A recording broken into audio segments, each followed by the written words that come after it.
Baik, selamat siang anak-anak sekalian. Iya. Selamat siang, Pak. Lagi, Pak, Kakak Erlan semangat sekali Siang, hari Pak. ini. Pak Gustaf juga, bagus sekali. Jadi ini adalah pertemuan kita yang kesekian kali di masa pandemi. Kita tidak bisa berkumpul di sekolah karena situasi COVID-19. Kemudian kita harus melakukan pembelajaran secara daring, secara virtual pada layanan Google Meet. Nah, sebelum kita mulai, saya ingin Kak Gustaf untuk memimpin doa supaya kegiatan kita lancar dan selalu diberikan lindungan dari Tuhan. Kak Gustaf, mohon dipandu teman-temannya untuk berdoa bersama. Teman-teman sekalian, mari kita menghadap Tuhan di dalam doa sesuai dengan kepercayaan kita masing-masing. Terima kasih Kakak Gustaf sudah memimpin doa. Nah, selanjutnya saya ingin mengecek kehadiran anak-anak sekalian. Baik, pada kesempatan ini kita akan memasuki materi yang baru. Bisakah kalian memperhatikan wajah teman-teman kalian di layar? Belum bisa, Pak. Ada yang Sudah, matikan Pak. Sudah. video? Oke, lihat dari foto profilnya saja nggak apa-apa. Oh ya, Sudah, Pak. Ada yang bisa, Pak. Ada yang hitam, ada yang rambutnya keriting. Bervariasi sekali ya tampilan kita pada pada siang hari ini. Nah, Betul, Pak. Variasi banget. Nah, kalian bisa perhatikan ini ada yang, mohon maaf, ada yang memiliki warna kulit lebih gelap, kemudian ada yang punya Hitam. rambut. Apa yang menyebabkan perbedaan-perbedaan ini? ya, ini karena variasi genetik, Pak. Variasi genetik Oh, ada variasi genetik, genetik dari kedua orang tuanya. hal yang berbeda ya. Yang dibanding- Baik, itu adalah materi pembelajaran kita hari ini. Jadi kita akan sama-sama mendiskusikan tentang substansi genetik. Jadi substansi genetik ini adalah hal yang akan diwariskan ke generasi berikutnya dari orang tua ke anak-anaknya, dan inilah nanti yang akan mengatur bagaimana tampilan kalian, tanda kutip ya, fenotip kalian, warna kulit, bentuk rambut dan lain sebagainya, sehingga kalian muncullah sebagai manusia yang ada seperti ini. Baik, selanjutnya let's go to worksheet at psikologi. Jadi kita masuk ke akun psikologi kalian masing-masing, ya. Kemudian di situ Pak berikan LKPD yang harus kita diskusikan bersama-sama. Sudah. Oke, jadi ini adalah lembar kerja yang harus kalian selesaikan melalui metode diskusi. Diperbesar, Pak. Pak, tidak bisa lihat. Udah, Pak. Nah, sekarang Sudah, kita Pak. lanjutkan ke tahapan diskusi Sudah, Pak. sesuai dengan LKPD yang sudah kalian kerjakan. Nah, selanjutnya tentang asam nukleat. Adakah yang bisa membantu Bapak untuk menjelaskan asam nukleat? Apa itu DNA, apa itu RNA? Yang DNA dulu deh.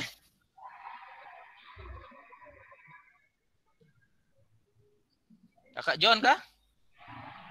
Halo Pak Guru.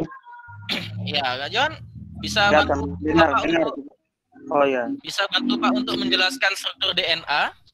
iya Pak. Di sini yang kelihatan di gambar ini kena satu pita warna kuning, satu pita warna biru. Jadi menurut saya ini DNA ada 2 pita, Pak. Oh, DNA ada Kalau dua. kalau di RNA tuh kan kelihatannya satu pita. Jadi kalau dari gambar menurut saya DNA 2 pita, RNA 1 pita tunggal. Oke, jadi DNA double helix, ada 2 pilin, kemudian RNA tunggal. Oke, ada yang lain yang bisa menambahkan?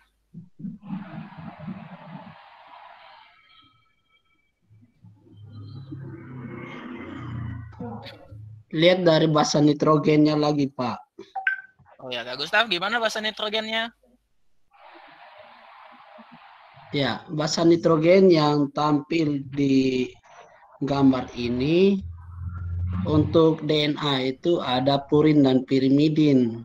Purin itu terdiri dari adenin dan guanin, pirimidin ada timin dan sitosin. Nggak bingung, ingat DNA itu ada D depannya artinya double. Artinya dia punya pilin rantainya ganda. RNA single, dia masih sendiri. Nah, kemudian dilihat dari basa nitrogen penyusunnya ada 2. Ini adalah basa purin. Ini adalah basa pirimidin. Ada yang disebut dengan mRNA splicing. Boleh dibilang pematangan mRNA. Jadi mRNA yang dihasilkan itu sebenarnya adalah, kan tidak semua DNA mengkode gen kan, ada ekson, intron. Jadi itu harus dimatengin dulu. Nah, dipotong-potong kemudian disambung begitu ya. Jadi setelah mRNA splicing ini baru dihasilkan mRNA yang final. Nah, ini dia akan ditranslasikan di ribosom. Ya, jadi dia akan masuk ribosom. Tahapannya sama dengan, hampir sama dengan transkripsi, ada inisiasi, kemudian ada elongasi, dan ada terminasi. Ada terminasi. Ya, yang terjadi ini adalah dia masuk di start codon dulu. Ingat, start codon. Start codon itu adalah AUG. Jadi, ketika sudah dia sampai di kode ini masuk ke mRNA, maka akan diterjemahkan sebagai asam amino metionin. Jadi boleh disimpulkan bahwa apapun proteinnya, asam amino pertama pasti metionin. Nah, kemudian pada saat elongasi,